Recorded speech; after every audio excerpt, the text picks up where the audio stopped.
여호와께서 모세에게 말씀하여 이르시되 누구든지 여호와께 신실하지 못하여 범죄하되 곧 이웃이 맡긴 물건이나 전당물을 속이거나 도둑질하거나 착취하고도 사실을 부인하거나 남의 잃은 물건을 죽고도 사실을 부인하여 거짓 맹세하는 등 사람이 이 모든 일 중에 하나라도 행하여 범죄하면 이는 죄를 범하였고 죄가 있는 자니 그 훔친 것이나 착취한 것이나 맡은 것이나 잃은 물건을 주운 것이나 그 거짓 맹세한 모든 물건을 돌려보내되 곧 그 본래 물건의 5분의 1을 더하여 돌려보낼 것이니 그 죄가 드러나는 날에 그 임자에게 줄 것이요 그는 또 그 속건제물을 여호와께 가져갈지니 곧 내가 지정한 가치대로 양떼 중 흠없는 수량을 속건제물을 위하여 제사장에게로 끌고 갈 것이요 제사장은 여호와 앞에서 그를 위하여 속죄한즉 그는 무슨 허물이든지 사함을 받으리라. 아멘. 샬롬. 오늘도 하나님의 말씀으로 하루를 시작하신 여러분들에게 하나님의 은혜와 평강이 함께 하시기를 간절히 축복합니다. 오늘 본문은 속건제라고 하는 조금 생소한 단어의 제사에 대해서 얘기하고 있습니다. 속건제는 범죄한 사람이 자신의 죄를 용서받기 위해서 하나님께 드리는 제사라는 점에서 속죄제와 비슷한 성격입니다. 그런데 이 속죄제는 단순히 속죄제물만 드리면 되지만 속건제를 드릴 때는 속건제물을 드리는 것 외에 자신의 범죄의 5분의 1, 즉 20%를 더 배상해야 돼요. 즉 속죄제가 어떤 죄를 속하는 것에 어떤 중점을 두고 있다면 속건제는 죄를 속하기 위해서 치러야 될 배상에 중점을 두고 있는 것이죠. 오늘 본문 2절 말씀 다시 한번 보겠습니다. 여호와께 누구든지 신실하지 못해서 범죄하면 또한 이웃의 것을 도둑질하고 착취하거나 또 그것을 부인하거나. 무엇을 얘기하는 겁니까? 하나님은 우리가 하나님과의 수직적인 관계도 중요하지만 이웃과의 수평적인 관계 역시 바로 세우기를 원하신다라는 것이죠. 근데 중요한 것은 이웃과의 문제를 언급하는데 2절 초반부에 보니까 뭐라고 얘기하고 있어요? 여호와께 신실하지 못하여 범죄하되 라고 얘기합니다.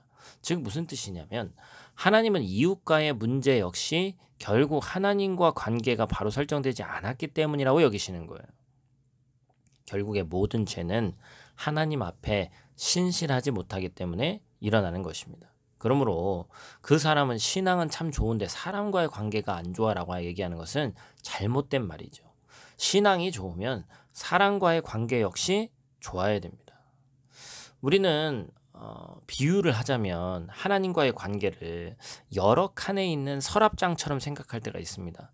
여러 칸에 있는 이 서랍장에 물건을 넣죠. 첫 번째 칸에는 통장, 재정 관련 서류, 두 번째 칸에는 보험 증서, 건강 관련, 세 번째는 교육과 관련된 자료, 네 번째는 취미생활, 다섯 번째는 성경책을 넣습니다. 그리고 필요한 때마다 필요한 것을 꺼내 쓰죠. 그런데 신앙생활은 이런 식으로 할 수 있는 것이 아니에요. 하나님과의 신실한 관계가 삶의 모든 영역에 영향을 미쳐야 됩니다. 하나님과의 관계 역시 사람과의 관계 역시 하나님과의 관계와 무관하지 않습니다. 그래서 본문의 2절과 3절에는 이웃에 대한 범죄로서 속건제를 드려야 할 범죄 5가지 유형을 말하죠. 우리가 짧지만 한번 정리해 보자면 첫 번째는 남의 물건을 위탁받은 뒤에 그 사실을 부인한 경우, 두 번째는 남의 물건을 전당 잡고도 그 사실을 부인한 경우, 세 번째는 남의 물건을 강도질하고도 그 사실을 부인한 경우, 네 번째는 늑봉하고도 그 사실을 부인한 경우, 다섯 번째는 이웃이 잃은 물건을 죽고도 이 사실을 부인하여 거짓 맹세한 경우입니다. 전부 뭐에 관련된 거예요? 거짓과 관련되죠. 우리는 일반적으로 이 거짓말에 대한 심각성을 가볍게 여깁니다. 하지만 거짓은 자신과 타인과 하나님을 속이려는 죄된 행동입니다. 거짓은 공동체를 의심하게 하고 서로를 믿지 못하게 합니다. 불신이 가득한 곳에서는 어떤 선한 것도 잘할 수가 없어요. 앞에서 언급한 5가지 유형의 잘못을 행했을 때 서두에 말씀드린 대로 속건제는 원금을 보상할 뿐만 아니라 5분의 1, 20%를 더 보상해야 된다고 얘기했습니다. 거짓 맹세한 모든 물건을 돌려보내되 곧 본래 물건의 5분의 1을 더해야 된다. 또한 흠없는 수량을 하나님께 제물로 드려야 된다. 그래서 제사장이 속건제를 집례함으로 용서받게 되는 것이죠. 사랑하는 성도 여러분, 하나님 앞에 용서받지 못할 죄는 없습니다. 하나님은 용서하실 준비가 되어 있으신 분이에요. 하나님은 회개하면 죄를 기억하시지 않습니다. 사람은 그렇지 않으나 하나님은 진실된 회개를 기뻐 받으시고 죄를 기억하지 않으십니다. 부지중에 지은 죄라도 회개해야 해야 된다는 거예요. 하나님과 사람과의 관계에 부정과 거짓이 있어서는 안 됩니다. 이를 위해 날마다 말씀을 가까이 해야 돼요. 자신을 거울에 계속 비춰봐야 잘못된 모습을 교정할 수 있습니다. 말씀을 가까이 함으로 죄의 강력한 유혹을 오늘도 물리칠 수 있는 저와 여러분들 되시기를 간절히 축복합니다. 기도하겠습니다. 하나님과의 관계 역시 또한 사람과의 관계 역시 너무나도 중요함을 알았습니다. 그러나 모든 것의 가장 기본은 하나님과의 관계에서 신실함을 유지하는 것임을 오늘 깨달아 알았습니다.